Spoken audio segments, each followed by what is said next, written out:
नमस्कार, मैं रविश कुमार। आइए जानते हैं देश दुनिया की तमाम बड़ी खबरें सिर्फ 10 मिनट में। लेकिन उससे पहले आप इस वीडियो को दुनिया के किस कोने से देख रहे हैं कमेंट में जरूर बताएं। और आपने अब तक इस वीडियो को लाइक नहीं किया है तो लाइक करके चैनल को सब्सक्राइब कर लें। तो चलिए अब बढ़ते हैं आज की सबसे बड़ी खबरों की ओर। गडकरी की चेतावनी।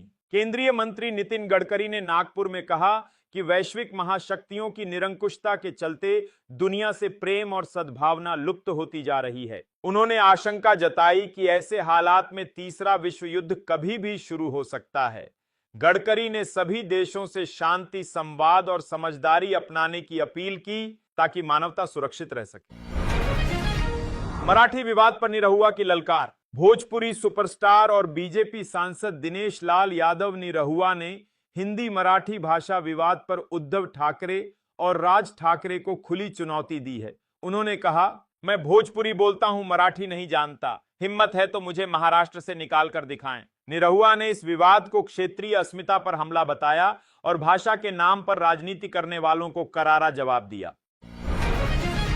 अंतरिक्ष में शुभांशु का अनोखा शोध। भारतीय अंतरिक्ष यात्री शुभांशु शुक्ला ने अंतरराष्ट्रीय अंतरिक्ष स्टेशन पर अपने 10 दिन सफलतापूर्वक पूरे किए हैं। इस दौरान उन्होंने माइक्रोग्रेविटी में मांसपेशियों पर असर, बीजों की खेती और माइक्रो एल्गी से ऑक्सीजन व भोजन उत्पादन जैसे प्रयोग किए। उनके शोध मानव जीवन को स्पेस में टिकाऊ बनाने की दिशा में अहम कदम माने जा रहे हैं। उनकी वापसी जल्द निर्धारित है। ईसीआई ने स्पष्ट किया मतदाता संशोधन। बिहार में वोटर लिस्ट संशोधन को लेकर उठे सवालों के बीच चुनाव आयोग ईसीआई ने स्थिति साफ की है। आयोग ने कहा कि स्पेशल इंटेंसिव रिवीजन की प्रक्रिया में कोई बदलाव नहीं हुआ है।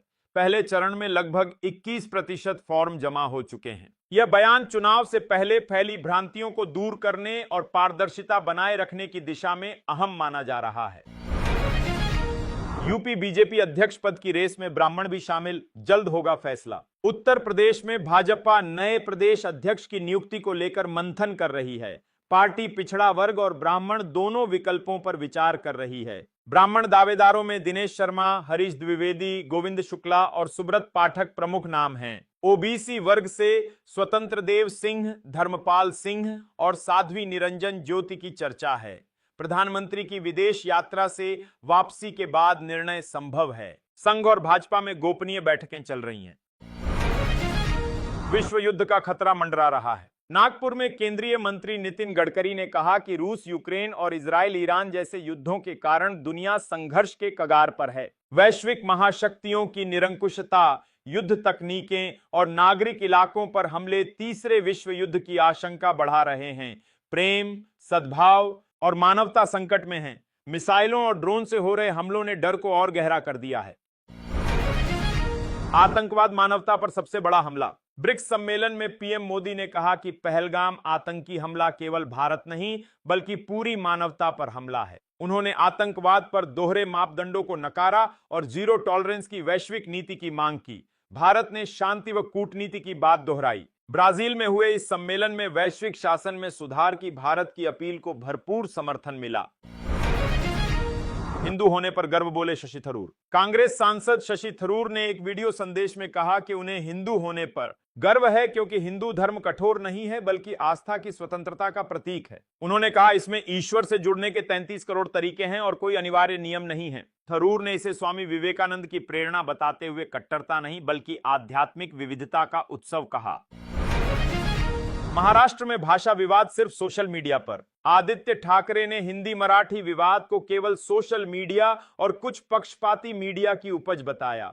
उन्होंने कहा, जमीन पर कोई भाषा विवाद नहीं है बल्कि मामला कक्षा 1 के छात्रों पर तीसरी भाषा हिंदी थोपने का है। वह इसके विरोध में खड़े हैं। ठाकरे ने कहा कि महाराष्ट्र में कोई भी भाषा बोली जा सकती है पर जबरन थोपी गई भाषा का वे विरोध करते रहेंगे।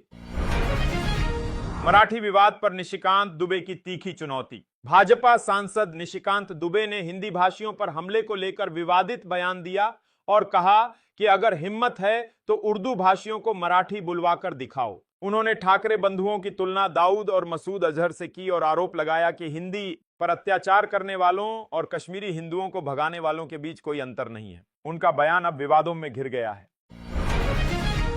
भारत में बढ़ती आर्थिक असमानता पर गडकरी चिंतित। केंद्रीय मंत्री नितिन गडकरी ने कहा कि भारत में गरीबों की संख्या बढ़ रही है जबकि धन केवल अमीरों के पास सिमटता जा रहा है। उन्होंने आर्थिक असमानता पर चिंता जताई और कहा कि अर्थव्यवस्था को रोजगार उत्पन्न करने और ग्रामीण विकास के लिए उन्मुख करना जरूरी है। उन्होंने कृषि, विनिर्माण और पीपीपी मॉडल को देश के संतुलित विकास के लिए बेहद अहम करार दिया। मस्क ने बनाई नई पार्टी अमेरिका। एलन मस्क ने 2 दलीय सिस्टम से आजादी पाने के लिए अमेरिका पार्टी बनाई है। पोल में समर्थन मिलने के बाद उन्होंने पार्टी की घोषणा की। हालांकि वे राष्ट्रपति नहीं बन सकते। उन्होंने कहा कि वे सरकार चलाने में मदद करेंगे। ट्रंप के ब्यूटीफुल बिल के विरोध के बाद यह फैसला आया। विशेषज्ञ मानते हैं कि मस्क तीसरी ताकत बनकर अमेरिकी राजनीति को झटका दे सकते हैं। अमेरिका की टैरिफ चेतावनी। अमेरिका ने चेतावनी दी है कि अगर 9 जुलाई तक व्यापार समझौता नहीं हुआ तो 1 अगस्त से भारी टैरिफ लगाया जाएगा। ट्रंप प्रशासन की मैक्सिमम प्रेशर नीति के तहत यह फैसला होगा।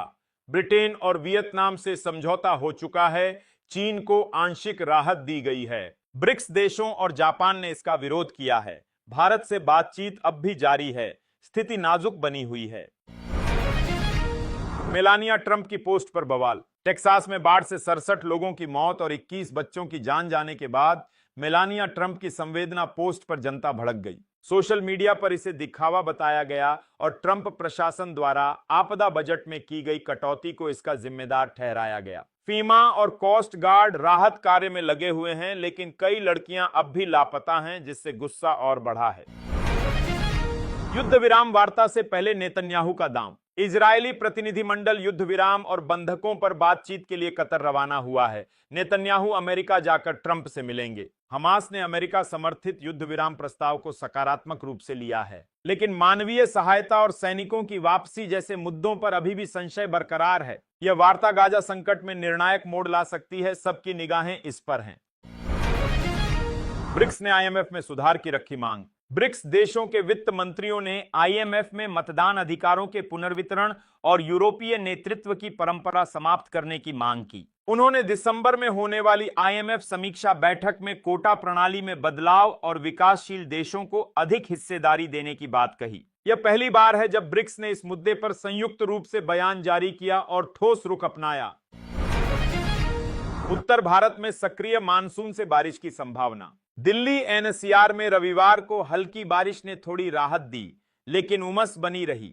मौसम विभाग ने सोमवार को भी हल्की से मध्यम बारिश की संभावना जताई है। पंजाब, हरियाणा, उत्तर प्रदेश, राजस्थान, उत्तराखंड और हिमाचल प्रदेश में मानसून सक्रिय रहेगा। पूरे हफ्ते अच्छी बारिश के आसार हैं। तापमान में गिरावट दर्ज की गई है, लेकिन चिपचिपी गर्मी अब भी परेशान कर रही है।